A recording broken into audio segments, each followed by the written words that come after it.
Try and take you guys with me. Of course, there's a plane overhead. It's such a cloudy day too. It looks like rain in the forecast, but every time I'm out here, it looks like rain, right? And we didn't freeze to death because we survived temperatures going down to negative 30 degrees. You got a toy? Oh, what'd you do that for? You just boot my camera? We're Audrey, Stephen, and Bella, our charismatic Doberman. It's now been 9 months living full-time in Artemis, our vintage RV. After replacing our refrigerator, we finally finished our big roof project. With record high temps across the country, we decided to remove our basement air conditioning unit that never even worked, and it just required too much power for our boondocking needs. Join us this month as we show the ultimate DIY basement AC solution. We continue to get Artemis ready for the road before the cold weather comes back in just a few months. We hope you enjoy watching. Give us a like and don't forget to subscribe to follow our journey.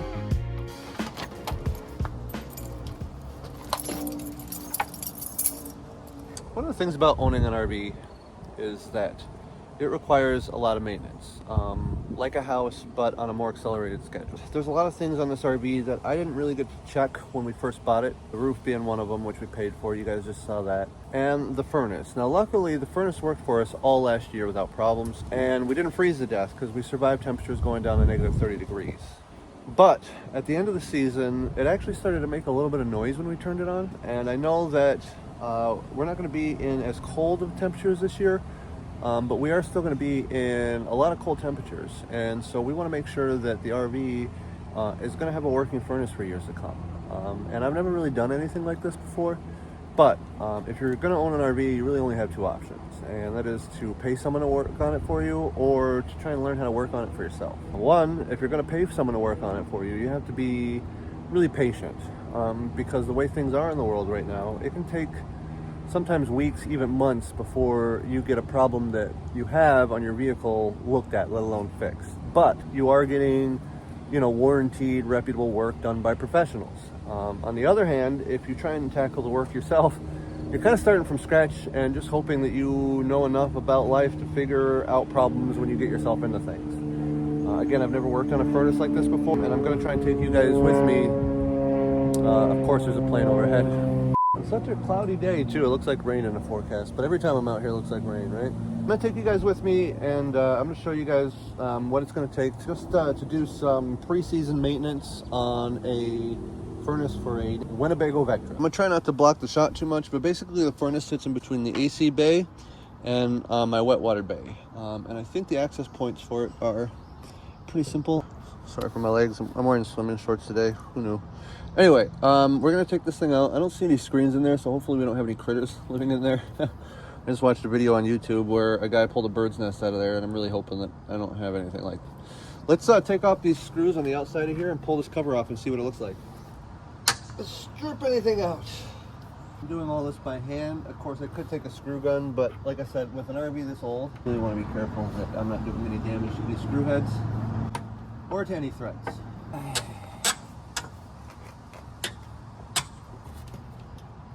Yeah.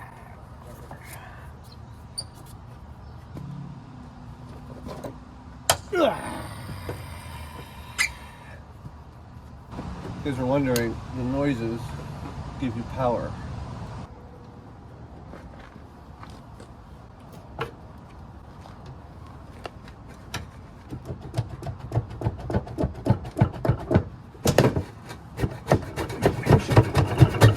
There we go. Be patient. What do you guys think of that, huh? Of course, I still don't know if there's any birdies or anything living in there because I don't have a flashlight. I'm going to take this panel off and we'll see. I can't believe they use self-tapping screws here too. Winnebago. I suppose it saves time, right? There's a lot of screws on an RV, and if you had to sit here and drill every single one of them, it would definitely be really time consuming. What do you guys think a 27-year-old RV heater is going to look like? The bracket right here sits right over this and have to take it out. Well, that's one of the other things I gotta do. I gotta shut the gas off. You got a toy? Oh, what'd you do that for? You just boot my camera? Oh yeah. I need to be wearing gloves for this actually. There she is. It's just like they said it would be. 2 screws and some electrical connections, and that thing should slide right out. Here's my propane tank. So we're just gonna go ahead and shut this off.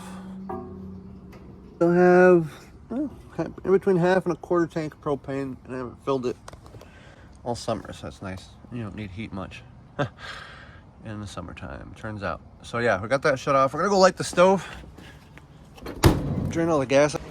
But first, I gotta move some stuff off the stove. Sometimes it lights on its own, sometimes it needs help. Oh, look at that. There we go. Well, seems like it's out of gas. Hey, want to help us out? Subscribe to our channel. It's totally free and it would really bring us joy.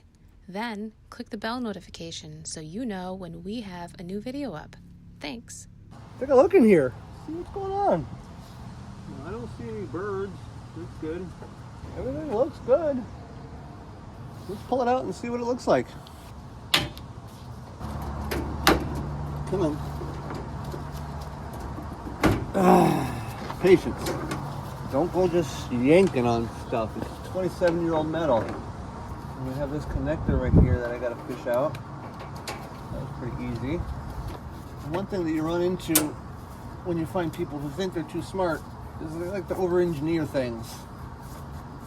Make everything complicated. And make it so you have to like know how to work on it or know what you're doing before you tackle a project. And a lot of times I've found working on an RV that it's the most straightforward thing in the world. You know, it's like a cross between a house and a car, you know, so you have like two technologies kind of meshed together. Like this is essentially a lot like a house furnace that would run on natural gas instead of propane, except this one also, you know, runs essentially off of a car battery. That's that easy. It's out. And I feel a raindrop. Of course I do. Why wouldn't it be raining right now? I'm gonna go clear a spot off for this. I'm gonna work on it inside. Well, here it is. Straight away I can see there's gonna be some weather stripping that I'm gonna have to replace, or I'm gonna want to replace. This stuff is past its service life, to say the least. Visual inspection of it though, so far looks pretty good.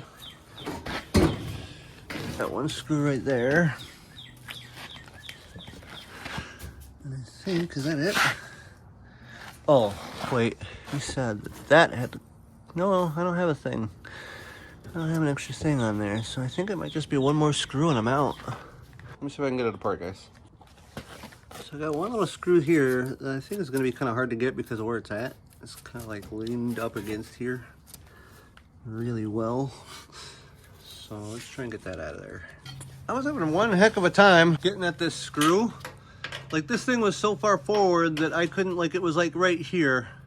And I was having a hard time, like I was trying to push on this and push on here and pull from the back and it wasn't moving. So what I did is I took a pry bar and I put it right behind that screw. And then I just lifted up on it and then it just moved it back enough. And now I should be able, let's find out. I also found me a really small Phillips. Yep, it's coming loose now.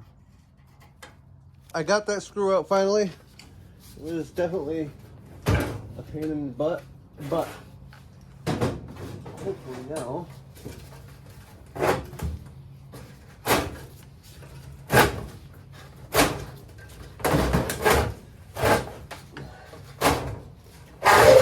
that's probably easy with another person helping it.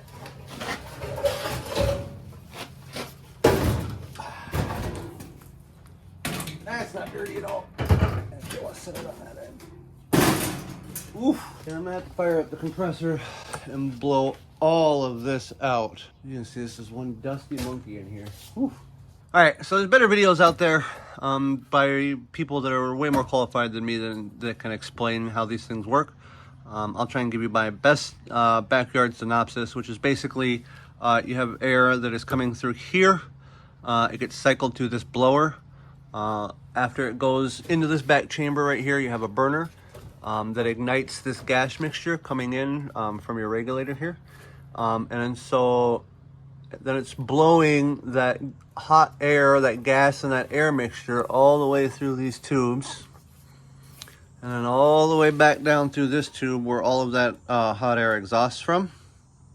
And then in here you have another fan, and this fan just takes in cool air from outside, or I guess ambient air. I'm not sure if it's taking air from inside the coach, but I don't think it is. I think it's just pulling it from semi outside, and it just runs it through these heaters here, and that's heating up the air as it goes through. Today I'm gonna pull this off, we're gonna pull this off, we're gonna clean all this up, I'm gonna grease all the bearings for the fans, and then we're gonna put it back together and put it back in the coach. I kind of enjoy learning about this. It's like every little piece of information that I gain just makes me that more comfortable living in here, you know? Like knowing that should something go wrong, I've taken it apart, I've worked on it before, I'm semi-familiar with it. I think it's really important if you own an RV to really kind of be hands-on. Awesome. That's rusty. Oh my goodness, that's very, very rusty. I think I might have some black spray paint around here. I don't even know how I would clean that up. What should I do with that? This cage fan works alright. Oh, and I see. So it's one motor that spins 2 fan blades. That's pretty trick, isn't it? Next thing I'm gonna disassemble here. It's like a sight glass on the top of this to like see how your flame is. Like, who has got the room in their RV to look down and see that? Not me. This is hidden actually right underneath the kitchen cupboard floors. I got it most of the way apart. Some Phillips head screws and like one little like 9mm nut that was on here. And then there was some screws that were holding this on, just to tilt that out of the way. And you can see now, here is where the gas goes into the burner. And then you have your igniter right there, and you can see how the whole system sort of works. I'm gonna try and pull this out next so that I can get a vacuum inside of here and try and clean all this out. And then I don't know what I'm gonna do about this guy. I don't know if I should see it, if I can find another one. I don't know if this is okay. It looks rusty as heck, and I know that this isn't actually the air that we're breathing. This is just the air going through the tube, so it's not necessarily, you know, like I could just scrape that out with something for the most part. Just get like some anti-rust spray and just spray it in there. Okay, I got this out of there. Pretty simple, but every screw you see, you're pretty much gonna have to disassemble. There's a screw right here and a screw right here that hold the bridge. Basically that support the igniter. And you have 2 bolts here for the igniter. You have 1 mounting screw here, and then you have 2 more mounting screws back here. So you have 2, 4, 5, 6, 7 screws to take out. Excuse me, fly. And then as long as you have some adjustment here, you should be able to get everything out. You can see right here is my igniter. I also just slid that up and out of the way from inside of there. And now you get a really clear view of just what it looks like down in there. Honestly, not bad at all for 27 years and not knowing when the last time that was actually opened. I'm gonna vacuum all this clean. I'm gonna figure out what I'm gonna do for paint, and then we're gonna grease these bearings and put it all back together. Nobody ever sees this, so it really doesn't have to be pretty.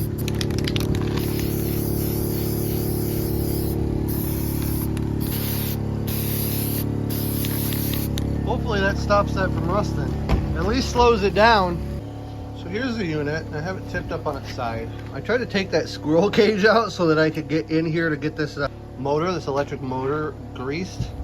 I went and I bought some chain and cable lube, just some basic penetrate from Liquid Wrench to get in here and lubricate the bearings on the inside of the motor, because I know that towards the end of the year last year they were getting a little noisy. I can't get all the way down to those bearings, but what I am going to do is just leave it on its side for an hour, and we're just gonna,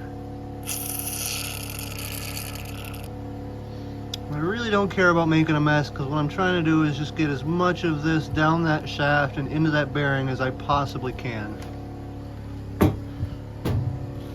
So now we're just going to spin this around. Just want to work all of that down into the bearing. Eventually I should be able to start seeing a little bit of that liquid wrench coming out from the bottom, leaking down this motor, and that's when I know that I'll have plenty coated in here. So we're just going to keep doing this over and over and over again. When I'm done, I'll let it sit for like an hour, and that way I know that I'm gonna get as much lube as I know how to get in here without completely disassembling this thing.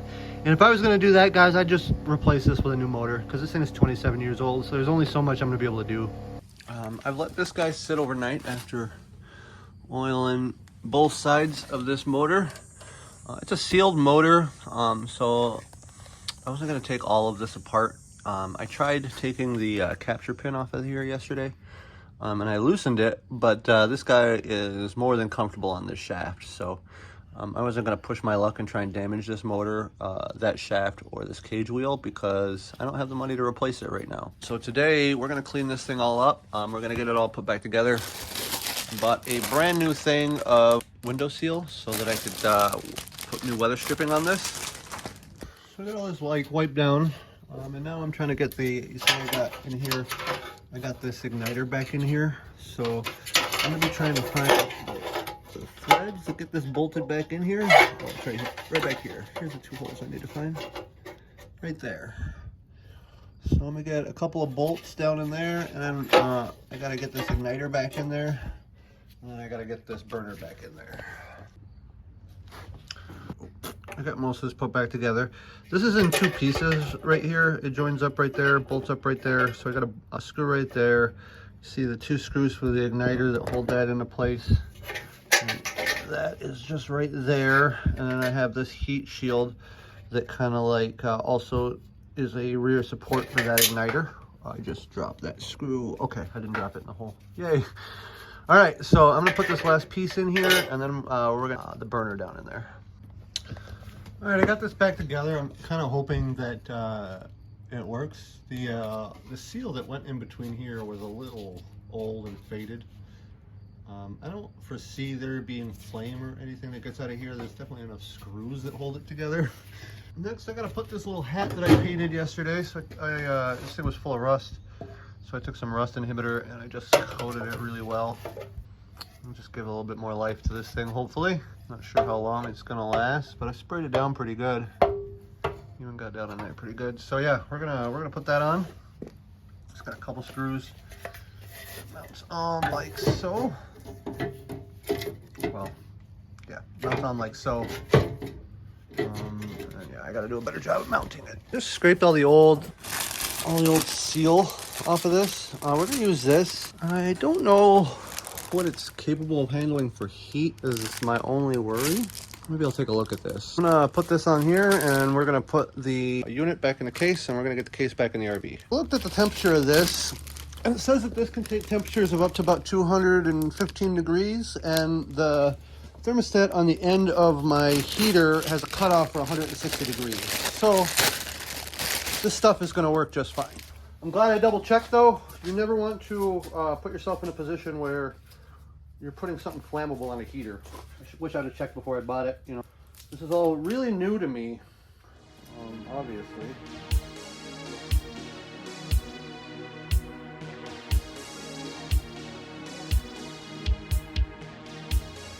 You know what else I realized? I should have done this after I installed it. I might be redoing that because I'm an idiot. I didn't film this, but this slides in really easily, and I didn't even really screw this weather stripping up, so it just slides in like a cartridge, in and out, pretty much the same way it came out. So I got this in here now. There's just this one little mounting screw, and then I can go put it back in the RV. All right, so I got a few little things to clean up in here, and I'm gonna wipe all this out, and then we'll put it back. I got everything cleaned out. Now all that's left is getting this thing slid back in there and all hooked back up. See if it turns on. Oh.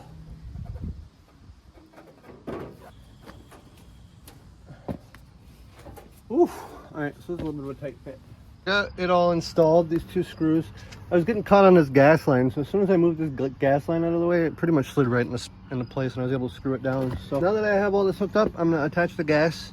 We're gonna check for leaks, and then I'm gonna plug the 12 volt in, and we're gonna see if this thing works. I believe patience is what you need the most here. Oh yeah, oh yeah. I was just getting ready to turn the camera off because I thought I wasn't gonna be able to do it. Seems good and tight. You shouldn't need any Teflon tape on these fittings because it's a pressure fit. I have a little bit of Windex here, so I'm gonna turn the gas on. I'm gonna spray this down just a little bit, and we're gonna check for leaks. We have the gas on now. Just Spray a little bit of Windex there. If we got any kind of gas, I'd be seeing bubbles. I don't see anything on there.